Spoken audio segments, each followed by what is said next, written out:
Okay, nahanne nenigidin late at said. But Ghana, but nenigidi got kyon kaya cut kaya with any gishi ya cotton de talent out the hanne besides the Hokona hidi the nenny lenigishi at na kaishi ya get touch has leo bahanne. Aro a corner get tahdi na kai spider has lean. Aro na kai the jenny. Aro balagana hat nenigidi. Ekut egit ego e yahdi in the house na the corner get taho. Aro the let's that at Tande Baho, but Tande Baho, the she yahdikat ato hanne. E she yahdikat. But aro e yahdika corn the kayas anegi bakat but keda hoit at aniltro. Aro she dikat the option she dikat a had a house as oi added e yahdikat. Hasit egit ego dik ebeta hiti nego sheet hot egon tahanne. Aroti in al enegi di kori ke yahbet has anegi the dasta it ego e yahdibet alo in al yat go hajoban sa keso. Be not all neatly. Di hasin so she had oja dust anago banker the hoid not all day. In the traditional teachings of our people, the first Europeans that our people, of course, encountered were those that we call Spaniards, Nakai, or those that marched around and marched into the southwest. And then when they mixed with the native people, we have another name for them, Nakai Spy. They weren't Spaniard, they were part native people and, of course, part of the Spaniard descent. Later on, of course, we came in contact with people that we call Nakaitajini. Nakaitajini is the black people, which is to translate that they are the black Mexican. And then later on, we encountered Balagana. The Balagana is the name that we give to the Anglo people. And the Balagana are the ones that came in great numbers. But before that, my late wife, she was very much interested in genealogy, and she traced her ancestry clear back to the very first time that they arrived here, sometime in the 1630s, 1650s, and so on. But many generations back, and how her great-great-great-great-grandparents and that married into the Narragansett tribe.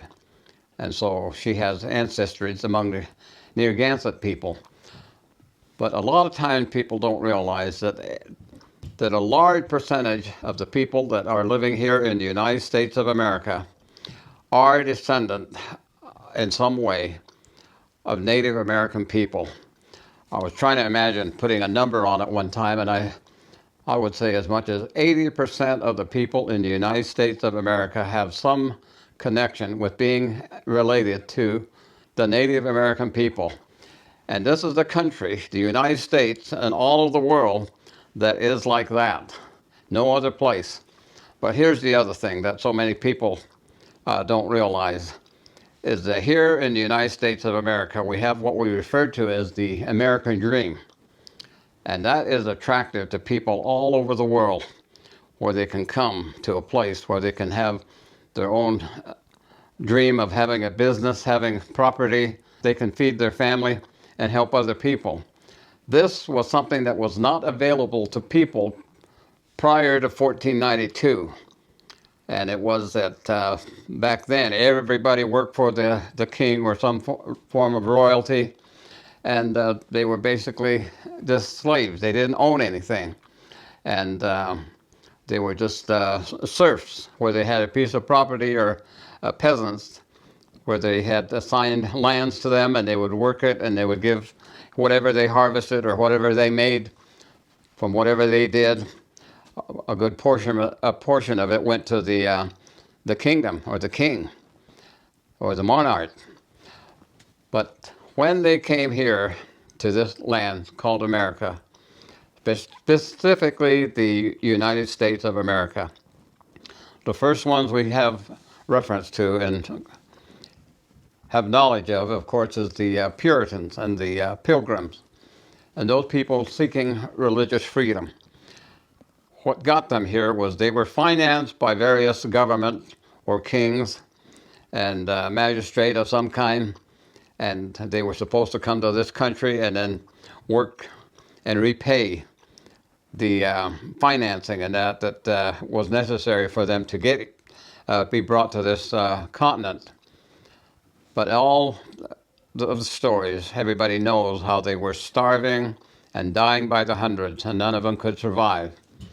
And what happened? Who saved those people? Is the native people, the American Indian. These were gentle people in most cases, and so when the Pilgrims were and the Puritans were dying by the hundreds, they went and showed them how to hunt and how to fish and how to plant corn, how to plant squash, how to plant beans and other types of food they could harvest. And originally everybody was working sort of like a commune. But when they said, okay, then you're not going to be very successful doing it that way, why don't you divide up the land so that each family has a farm of their own? And that's how they got started. When they divided it up where they could have actual desire to help each other as a family, they were able to harvest more than they needed. And they were able to repay their debt almost on an individual basis, but it was something that worked. And to this day it works. And it's called the American Dream. And if you look at the documents, you know, it's very important to recognize that pursuit of happiness is very important. In the traditional teaching of our people, it's the pursuit of joy, happiness, confidence, and peace. All of that is observed in the way that the American Dream is brought into existence among people that come to the United States of America. But it's available to all people if they're willing to do certain things, and if you have the goal of supporting your family and being able to provide for them and to have enough to share with other people. And in most cases, now of course, so many things get corrupted, and that's probably the way it is in the experiences of many people's lives as they try to implement their own American dream. But I watch history. History is very important to everyone, and the correct history is so very important. And I know that as an American Indian, I am an American Indian. I'm very proud of my heritage and my citizenship here in the United States of America. And it is that here I can experience the pursuit of happiness, and that I can appreciate the other things that the holy people bless my life and the life of my people. And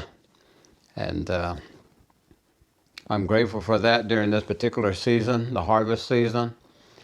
And I have recently had kneel down bread, blue cornmeal mush, blue cornmeal bread, and lahominy stew, and steamed corn stew, white cornmeal, so that I can use it in some of the ceremonial settings in that, and especially corn pollen. And there are many things in that our people are forgetting. One of the things is this is the season of Thanksgiving, the fall of the year, and we ought to be grateful for the way that we are able to live in this country. I know that it's hard and difficult to pursue the American dream on Indian reservations, and maybe our leaders can find a ways in allowing us to more freely pursue the American dream and help us in some ways. Those are my hopes as in this season of the year, is to be grateful that we have a great country and that we do have some freedoms and that are not available to other people throughout the world. And you need to remember that through history, this is the only place in the world where there is such a thing as the American dream. And it's the only place in the world where there are so many people that are descendant of the American Indian. And I invite people to research these things. And much of it is based on the things that we are told.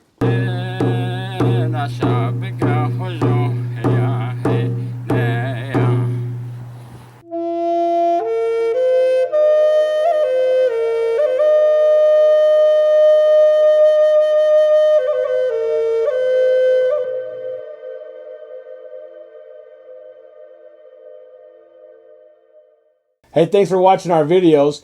If you like what you see, don't forget to subscribe and hit that notification bell so you never miss one of our uploads. Also, head over to our website, NavajoTraditionalTeachings.com. Sign up for our email list. Okay.